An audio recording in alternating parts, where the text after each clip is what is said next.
What's up, guys? I'm going to talk to y'all about investing as part of my series, Escaping Poverty. And if you do not invest, then there's a good chance that not only are you going to struggle financially later in life, but so are any of your kids. So let's talk about investing, why it's important. Well, let's say you never invest a single dollar. And there's, I don't know what percentage of Americans, but this is pretty common. So what happens when you never invest a single dollar? Well, you're either going to have to work until you die, or you're going to have to count on Social Security. Now, your parents are always like, well, Social Security's not going to be around when you're my age. Well, that's probably not true. It's going to be around. But they're absolutely right. You should not count on it. Let's take a look at this. Imagine you don't have any income and you decide, or any investments, and you decide to retire at age 62. Well, in 2017, you would have been drawing a cool $1,100 a month. Okay, so let that sink in. This was your only source of income, $1,100 a month. You can tell that you cannot live on $1,100 a month. It sounds like a lot of money now, maybe, but if you think about that, that's what, like 13 grand a year. Okay, even people who work at McDonald's make significantly more than that. So that is not a livable wage. So part of escaping poverty is to invest money and have a comfortable retirement, and maybe hopefully not to have to work until the day you die. Okay, so let's talk about what you need to do. Well, Social Security is definitely something that you should factor in when you're thinking about how much you need to save for later in life. But you should also have, at the very minimum, two other forms of investments or income. So an easy form of income could simply be you have another retirement plan, 401k, something like that, where you're putting money in it monthly and the company's matching you dollar for dollar and you're saving up money. As a teacher, I have a pension that's paid into every month, and then at the end, I'm guaranteed a certain amount of money per month for the rest of my life. So I will have Social Security and the pension. So that's already two things that I'll be able to get money from. But that's still not enough. You need at least one other thing you're getting money from.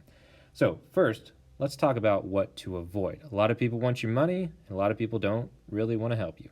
So you should avoid pyramid schemes. There are a ton of these out there. Okay, they basically want you to buy their product and sell their product for you.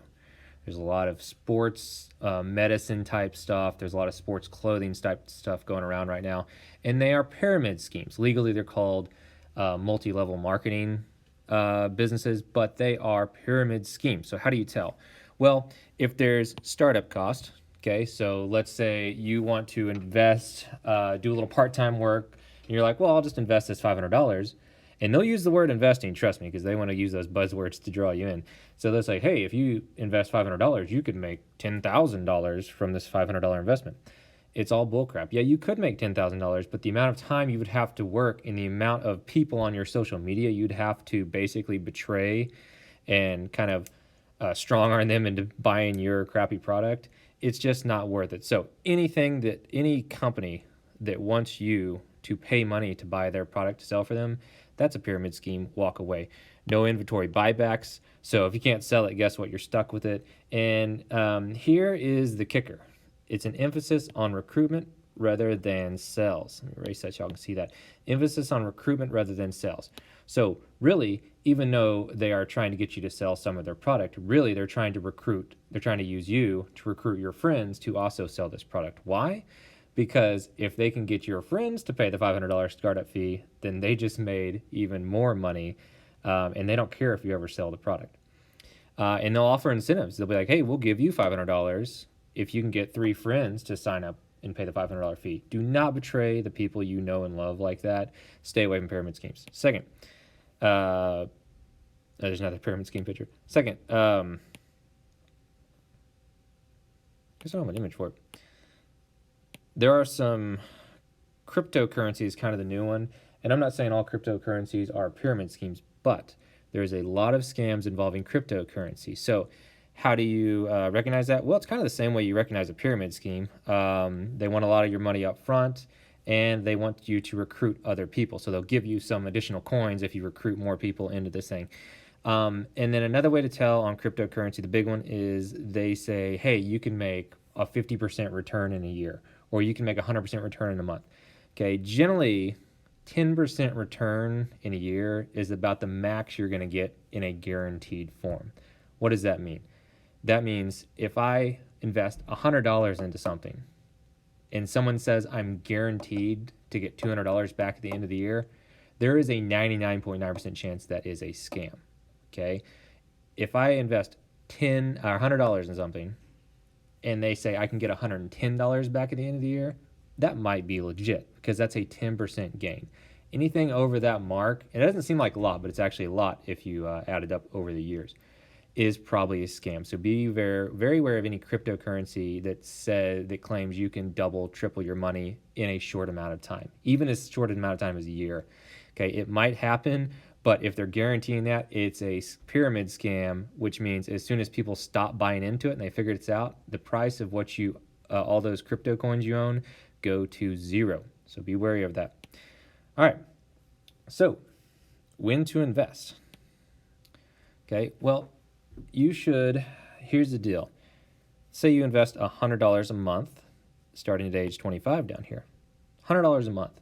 Seems like a lot of money. It's really not once you get into your big girl, big boy job, okay? When you hit age 65, about retirement age, you will have about $160,000 saved up. Pretty good chunk of change. You could, you could pay off your house with that. You could go on, you could go see the world with that money. You really do whatever you want with it. You live comfortably. But if you waited till you're 35 to start that, you would only have about $85,000, $90,000. So what does that mean? That means the earlier you can invest, the better.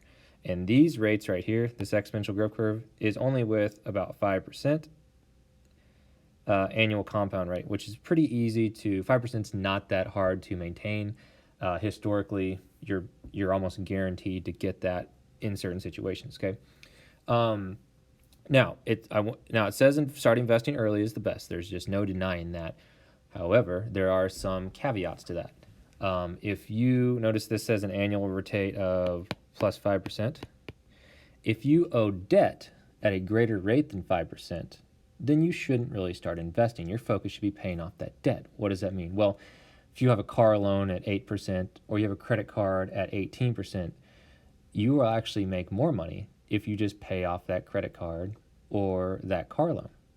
Now, if you have a car loan at 3%, then you can think, well, as long as I'm making my payments on time, I'll start investing some money as well. And that's perfectly fine. But you want to have all your debt over about 5% paid off before you start investing. The earlier you can get that done, the better off you are.